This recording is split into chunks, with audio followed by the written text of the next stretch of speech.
What is the role of religion in our ever-changing world? From the NewsChannel 5 network, this is Issues of Faith. Hello everyone, welcome to Issues of Faith. Talking about something today that impacts so many people, talking about fear. Happy to have with us the author of a new book called I'm Possible. It's written by Jeremy Cowart, who is a very successful photographer, and the rest of the book called Jumping into Fear and Discovering a Life of Purpose. There's the cover. It's already for sale in bookstores all across the country. Yep. So happy you're here. Thank you. It's good to be here. Thank you for being here. Of course. I want to talk about the book and the topic, but a little about your background. You're a very successful photographer. You've photographed some of the most famous people in the world, right? How did that happen? You're from Hendersonville. Yeah. And that's kind of what got you into speaking and some of the things you've done, but kind of take us on that journey. How did that happen? Yeah, it's pretty crazy. I grew up in Hendersonville. You know, I was a very average kid. I didn't think I was going to do much in life because as a kid, you tend to match your grades with your value as a human.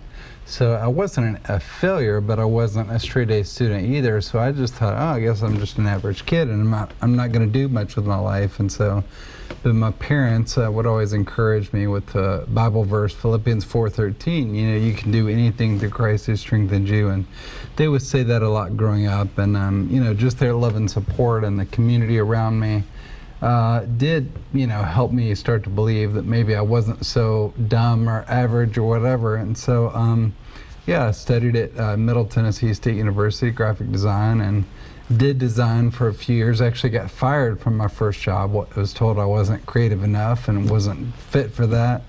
Did nearly fail my only photography class in college. So I had some setbacks, but ultimately when digital cameras came around, I bought one and wanted to start shooting, you know, my friends, photographing my friends, and just fell in love with it. And so then an agent in Hollywood discovered me because I actually ended up beating her for a job locally. And so she's like, hey, you just beat me for a job, but I love your work and I'd love to represent you. So next thing I know, she's got me out in Hollywood shooting, you know, TV and movie sets and big stars. And so yeah, it really was a pretty fast journey from just wanting to buy a camera and start shooting to suddenly being, you know, out in Los Angeles. Yeah, Taylor Swift, the Kardashians, President Obama, Sting. So a long list of people, which shows you've had success. But then that gets us back to where you were as a child. And you thought you may not be going places. And was fear part of that? Or I think today so many people are consumed by fear. Was that part of what you felt like might be holding you back? Oh, for sure. I mean, fear is something I still face every day. You know, I think we all do. And I think we all have different versions of it.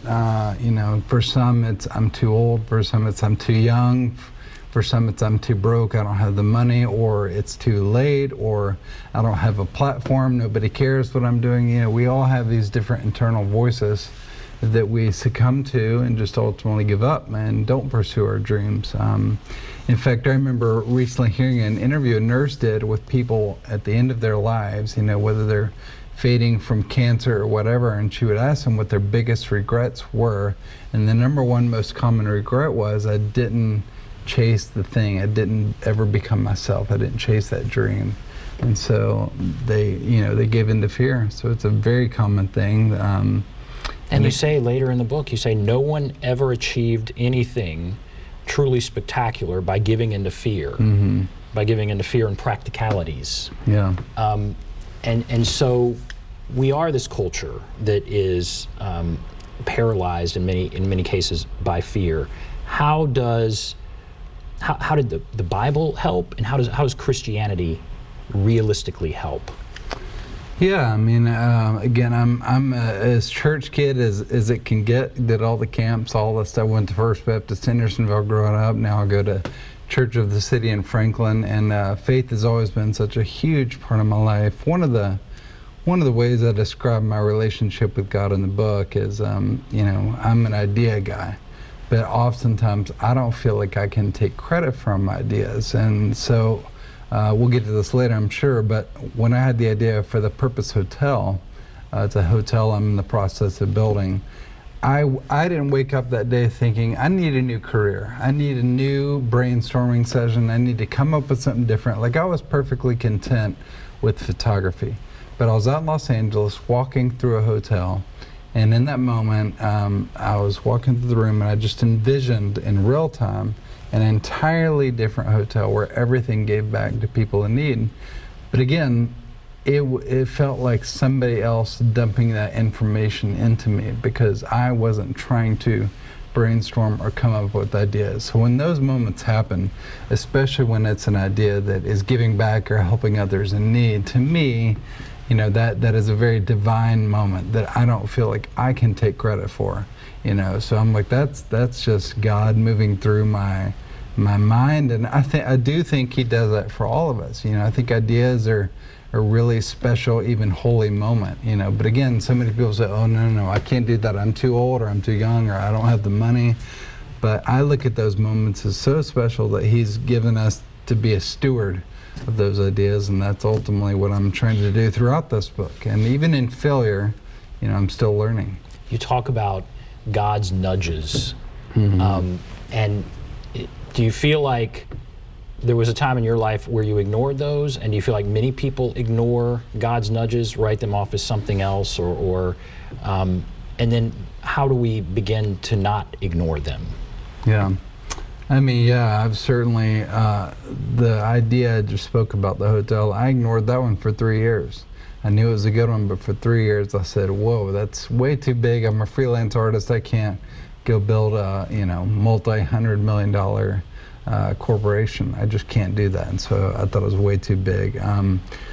But yeah, I think sometimes, you know, many of us, for different reasons, our self-confidence is so in the dirt, you know, so buried, and we just never think we could do some of the things that we think up. But I think that's, those ideas, those seeds are there for a reason, that we have to jump. That's why I chose the word jumping into fear, because it's not just walking. We have to excitedly jump into the unknown, because you have no idea what's ahead. There's amazing things ahead. You know, when you hear great actors in Hollywood, when you hear why they chose a movie, oftentimes they'll say, because I was afraid of it. It's like when they're afraid of it, they know it's meant to be. They're going to push themselves, challenge themselves. They're going to learn every day.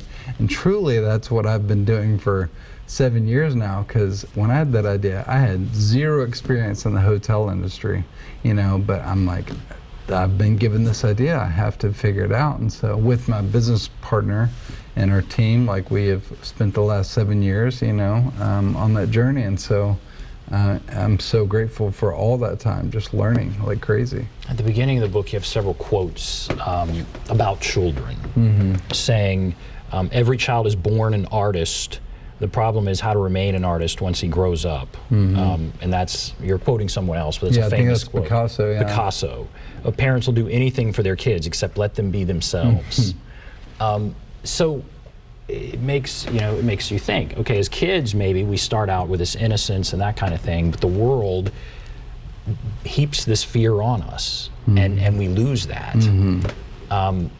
You know, is that what you see, and how do you overcome that? I think it's, the world heaps the fear on us, but it's also, a lot of times I see it in my own community where parents force their expectations on their child. Like, they really want that kid to be a professional baseball player. They really want that kid to be a doctor, a lawyer, or whatever. And oftentimes the kid's like, that's just not what I want to do. I'm not cut out for that. And so society just forces these expectations. And I love that Picasso quote, because it's so true. Like, I do think every child is wildly inventive. I've never seen a little kid not have a just super great imagination, but over time they're forced to follow the rules, forced to, you can only do this, you can't do that. And so it's very true. And fear, that creates the fear, you know, it creates oh gosh, I guess I can't go try this thing, you know. And so my parents did a really good job.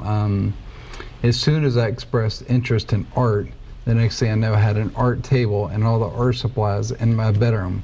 the minute I expressed my love of Michael Jordan, they let me cover my entire bedroom with Michael Jordan posters. They're always feeding that initial interest, and I think that's what parents really have to do. Obviously, in addition to letting their kids know they love them, they're proud of them, but they support their interest. I think that's huge. Yeah. And I'm a product of that. That is great. I think often people think religion can be constricting. It's rules but you found it to be helpful in not just a set of rules, but it's actually helpful in the creative process and helpful in overcoming some things. It's hard to get young people into church in a lot of cases nowadays. For those who say it's constricting and I'm kind of wanting to worship on my own, do my own thing, what do you say? What do you recommend?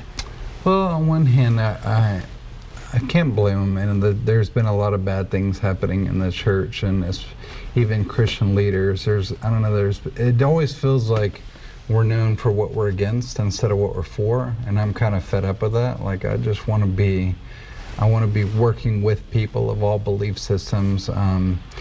God is our ultimate creator. I love flying because I just love looking down at the earth and just in awe of his creation. Wildly inventive, wildly imaginative. Every sunset, like, I'm always fascinated by God's creativity. But I think as Christians, we have to love in the same creative ways. Our love for others has to be wildly inventive and wildly creative, and we, times are constantly changing, and we have to not adapt in what we believe, but in maybe how it's done. So, like, everything I do, I just try to love people as well as I can. And I have a fun example. Years ago, I did something called, we do it every year, but it's called Help Portrait. It's where we photograph people in need. And it's never been a Christian or religious thing. It's just open to whoever. It's just get together with people and love your neighbor. And at one point I got an email from a guy, and he said, "Jeremy, I am an atheist." And he said, "But I'm a huge fan and supporter of Help Portrait." And he said, "I want to congratulate you on doing something that is so obviously the gospel without being called Christian." And he said, "So well done. You've got an atheist on your side." And, not that, I just think that's how we should just do, and we should just love our neighbors overwhelmingly and let our actions speak our beliefs for us instead of using words. I really think it's about what we do. And I think that should go for any belief system. May our actions be so overwhelmingly beautiful that others want to know more. Did atheists recognize them? Yeah. Exactly. And are inspired by them. Let's inspire through our actions. Instead of us telling everybody how to live, what to do, what you can and can't do, let's just love people and let our joy be overflowing. All right, we have to take a break. And then I want to take a deeper dive into the book and to some of the other things you're doing. We'll take a break. Be back right after this.